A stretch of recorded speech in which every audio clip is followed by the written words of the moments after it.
Stock up now. Our Constitution is a document in which we, the people, tell the government what it is allowed to do. We, the people, are free. Somewhere a perversion has taken place.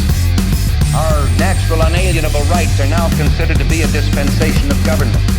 And freedom has never been so fragile, so close to slipping from our grasp as it is at this moment. You and I have the ability and the dignity and the right to make our own decisions and determine our own destiny. What's going on, folks? Welcome back to DIY Masterclass. I'm your host, Nathan, and today we're going to be talking about nicotine. So first, what is nicotine? Well, nicotine is a natural alkaloid, and it's found in a variety of plants, primarily the tobacco plant, but also other plants from the nightshade family. So it can be found in things like tomatoes. Granted, it's in much lower dosages.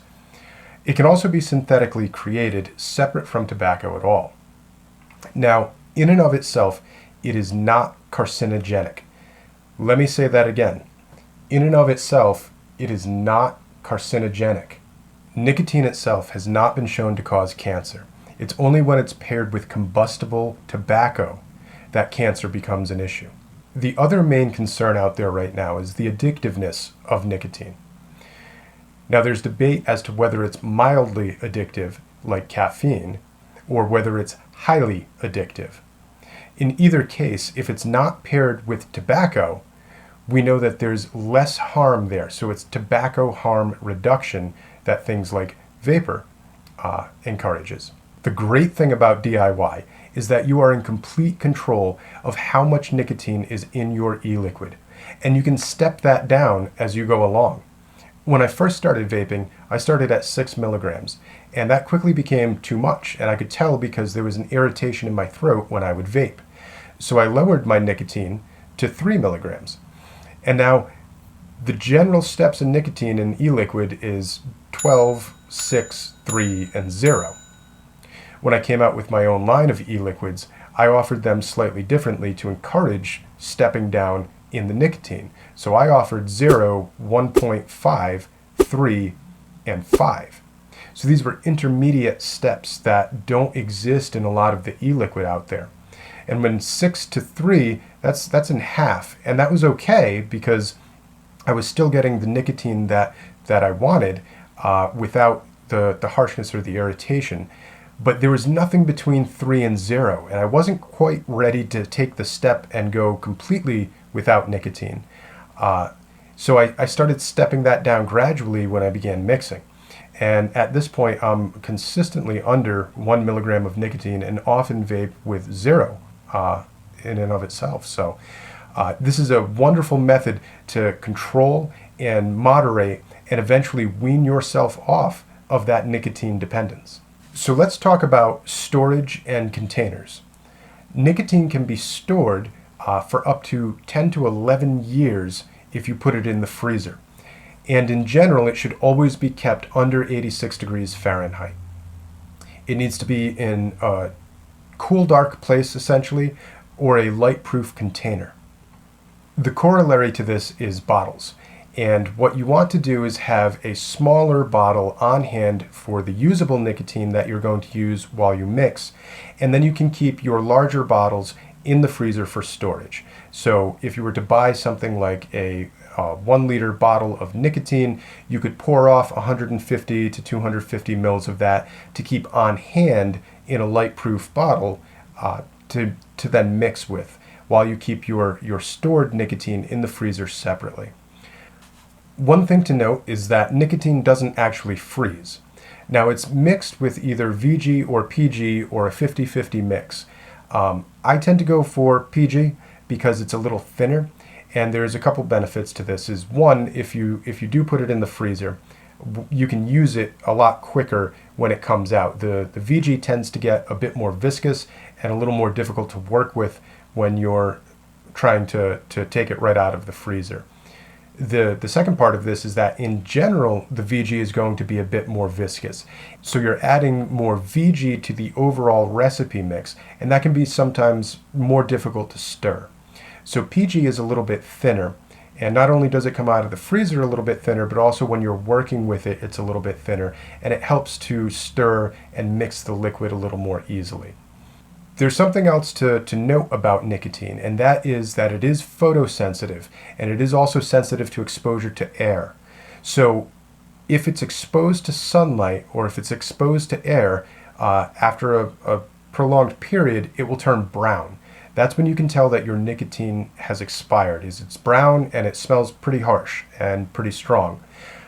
It should generally be a clear or lightly clear, light yellow liquid. That's what you're looking for as far as color goes. And the smell shouldn't be completely off-putting. It shouldn't smell like an emptied ashtray. Nicotine also comes in a variety of different milligram levels or percentages by bottle. I generally recommend 100 milligram nicotine to work with, and there's a few reasons for this. The first reason is that it requires a smaller percentage of your overall mix or recipe because it's at a higher concentration. So if you're working with 100 milligram nicotine versus working with 12 milligram nicotine, you have to put in less to reach the desired overall nicotine level for that recipe. The second reason is that it allows for easier fine-tuning when you're mixing, as opposed to something like a 250 milligram level. At 250 milligrams, you're going to have a little more difficulty with smaller batches measuring out and making sure that you're not overdoing the nicotine. With the 100 milligram, there's enough in there in small batches where you can measure that a little more appropriately. And then the last reason is that 100 milligram nicotine is a base of 10, so it's a lot easier to work with math-wise. So where do you buy nicotine? There are a few companies out there that provide nicotine to consumers. Liquid Barn, Nude Nicotine, and River Supply. All three of these are great manufacturers and their nicotine is top-notch. And River Supply Company, which was formerly known as Nicotine River, is the cheapest and most economical, and their nicotine is absolutely great. I use it all the time, and I've stocked up on it. So, once again, stock up. Why should you stock up? Right now, all across the country, state and local governments are banning e-liquid.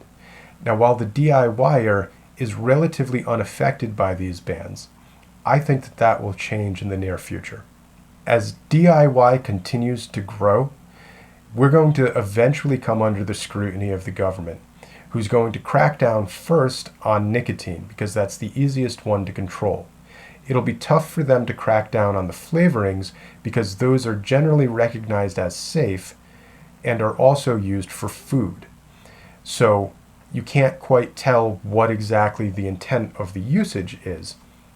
With nicotine, it'll be a lot easier for regulatory agencies to come in and say that you need special permitting or a special license in order to purchase it. So, that being said, stock up now. Let's do a quick walkthrough. Okay, so here we are at River Supply Company, which has a delightful winter-based theme going on right now. This was also known formerly as Nicotine River. So you're going to want to come here, hover over Base Extracts, go down to Pure Nicotine, and click on 100 milligrams. That will bring you to this page here. Now, I recommend getting a base of propylene glycol, particularly if you're getting something that's going to be a larger container size and you're going to store it for a while. It tends to pour better. So I use propylene glycol. You can come down, and a 1 liter jug is usually a pretty reasonable price and will last you for a while. If you're on a budget, you can select something a little smaller, which may be a little more economical. But again, I would recommend buying something a little larger for storage, and so that you can have that and keep that. When you're done, click on Yes, I Understand, and add it to your cart. And that's what you need to know about nicotine. There's a link down below to a spreadsheet with links of everything that you need to get started, including nicotine. Don't forget to like and subscribe, hit that notification bell so you can be notified when videos are posted. And remember, we are the resistance. Get up, stand up for your